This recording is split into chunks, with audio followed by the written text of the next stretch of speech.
Taxes are one of the biggest concerns that people have when they start working remotely and living abroad. I want to be very clear that this is not tax advice. I'm not trying to tell anyone how they should do their taxes. This is how we handle our taxes after living abroad for several years in different countries. Our approach is intentionally simple, conservative, and focused on remaining compliant while enjoying the flexibility of working remotely. If you're considering remote work, slow travel, or living abroad, this basic framework will help you ask better questions so that you can avoid unnecessary stress. This is Remote Atlas: remote work, slow travel, and life abroad as a family. Here's the thing that most Americans don't realize. The United States is one of only 2 countries in the world that taxes based on citizenship, not residency. That means if I live in Bali, work from Portugal, or spend 6 months in Mexico, Uncle Sam still wants his cut. But here's what I've learned. While you can't escape U.S. federal income taxes as a citizen, you can absolutely avoid getting double taxed by foreign countries. And that's where the strategy comes in. The key number to remember is 183 days. In most countries around the world, if you stay for more than 183 days or more in a calendar year, you become a tax resident. And tax residency often means you owe that country taxes on your worldwide income. So the strategy is simple in concept, but requires planning and execution. We move before hitting that 183-day threshold. Let me give you a concrete example. Let's say we spend January through March in Portugal. That's roughly 90 days, and that's all that's allowed in one go with Shenzhen. Then we move to Thailand for April until June, so about 90 days. Then we come back to Europe for Croatia for July and August, about 60 days. And finally, Mexico for September through November, and Colombia for December. In this scenario, we spent time in 5 amazing countries. My son has experienced completely different cultures, and we haven't triggered tax residency anywhere.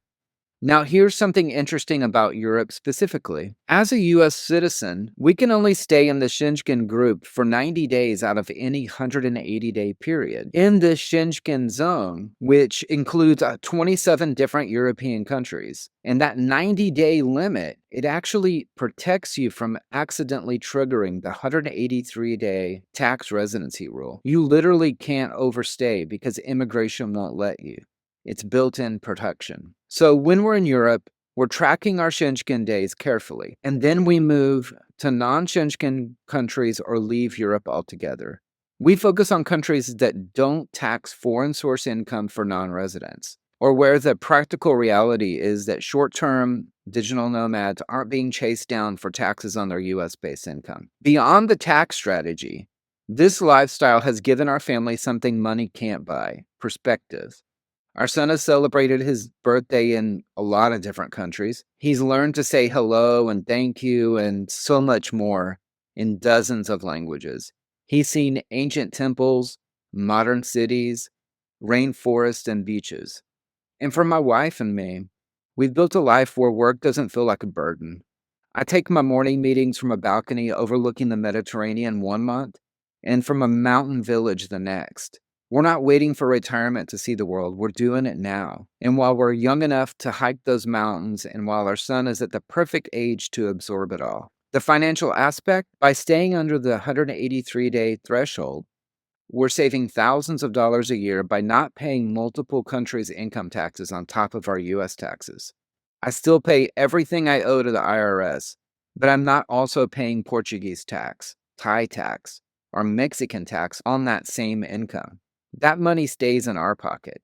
It goes towards experiencing these places, saving for our future, and investing in our son's unconventional but incredibly rich education. Now let's talk about my specific tax situation, because it's actually simpler than a lot of people would assume.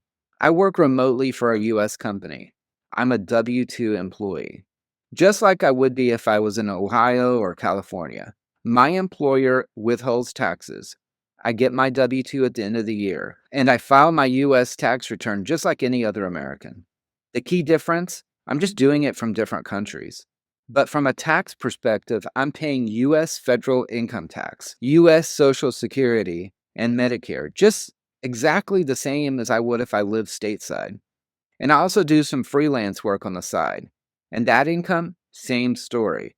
I report it on my Schedule C, pay self employment tax, handle it just like I would if I was sitting in an apartment in New York. The IRS doesn't care where I am physically when I earn the money. They care that I'm a US citizen earning income, and I'm reporting and paying what I owe. Now, you might be wondering, what about the foreign earned income exclusion? That's a great tool that lets some Americans exclude up to $120,000 on foreign earned income from US taxes. But here's the thing, it doesn't really apply to my situation.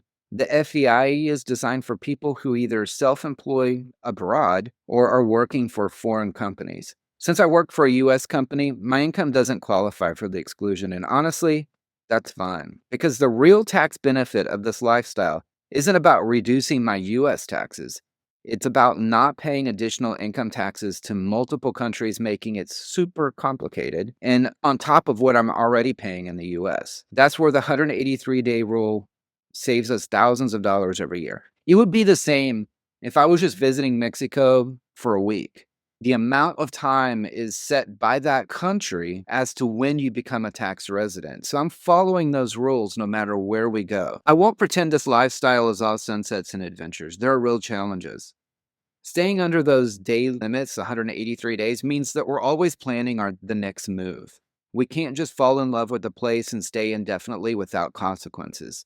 We're always looking at, how long can we stay in this place before we have to leave because of the tax burden that it would put on us. When we're in Thailand or Mexico or anywhere else, we're always mindful of that 183-day threshold.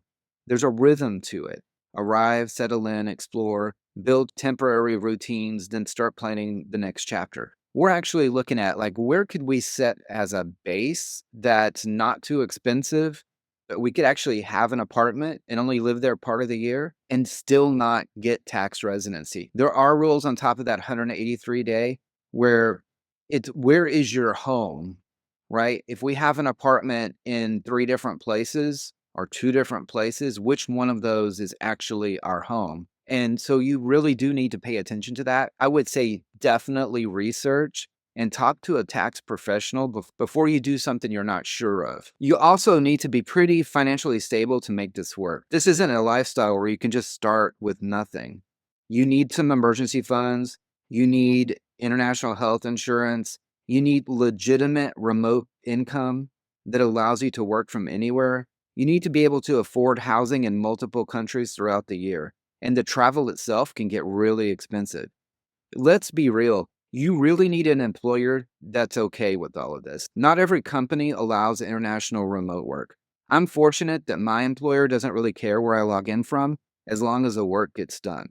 That's not universal. If you're considering this, have that conversation with your employer first. I get asked a lot, isn't this somehow cheating the system? And my answer is simple, absolutely not. Tax avoidance is legal and smart. Tax evasion is illegal and stupid. We're doing the former. Every country makes its own tax laws. The 183-day tax rule exists for a reason. Countries don't want to tax short-term visitors, digital nomads, or tourists on their own income. They want to tax residents who use their infrastructure, schools, and services long term. We file our US taxes every single year. We report all of our income. We're completely transparent. We're just choosing not to establish tax residency in multiple countries, which is our right. It's the same principle as someone who's choosing to live in Florida or Texas instead of California or New York to save on state income taxes. It's geographic arbitrage. It's completely legitimate. This lifestyle is absolutely not for everyone, and that's okay with us. But if you value freedom, experience, and want to avoid paying double or triple income taxes while seeing the world, it's worth considering. The world is more accessible than ever before. Remote work has made location independence a reality for millions of people.